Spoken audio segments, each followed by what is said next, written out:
রাষ্ট্রের পুনর্গঠনের প্রশ্নটা অথবা নতুন বন্দোবস্তের প্রশ্নটা আজকে মানুষের কাছে হাসির খোরাক। শেষ 4 মাস আমাকে কাজ করতে দেওয়া হয়নি। কেন কাজ করতে দেওয়া হয়নি? কারণ আমরা চেয়েছিলাম নতুন মিডিয়া আসুক, পুরাতন মিডিয়ার বদলে নতুন মিডিয়া আসুক। 5-7টা নতুন মিডিয়া আসছে, আপনারা জানেন, যারা ছোট কাজ করতেছে, ওরা কিছু ভালো কাজ অভ্যুত্থানের পক্ষে, জুলাইয়ের পক্ষে, এই তরুণদের পক্ষে কাজ করা শুরু করছে। এতেই পুরাতন বন্দোবস্তে যারা আছেন তাদের যথেষ্ট পরিমাণ ভীতি সঞ্চার হয়েছে। তারা যাতে কোনোভাবে আমরা কাজ না করতে পারি সেই ব্যবস্থা করেছে।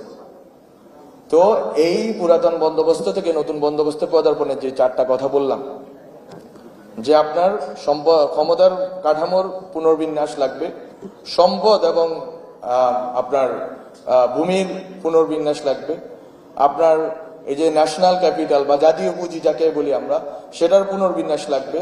সেটার পুনর্বিন্যাসের ক্ষেত্রে অলিগার্কদের অথবা দুর্নীতিবাজদের অথবা এখানকার যে সিস্টেমেটিক যে রিপ্রেশন আছে, এখানের সাথে জড়িত যে আমলারা আছে, তাদেরকে আপনাকে ধরতে হবে, ডিসমেন্টাল করতে হবে। থার্ড যেটা বললাম, সিভিল সোসাইটি এবং কালচারাল যে সফট পাওয়ার আওয়ামী লীগের জন্য আবে হায়াত ছিল, সে সফট পাওয়ারকে ডিসমেন্টাল করতে হবে। এর কোনোটাই সম্ভব হয় না। ফলে রাষ্ট্রের পুনর্গঠনের প্রশ্নটা অথবা নতুন বন্দোবস্তের প্রশ্নটা আজকে মানুষের কাছে হাসির খোরাক।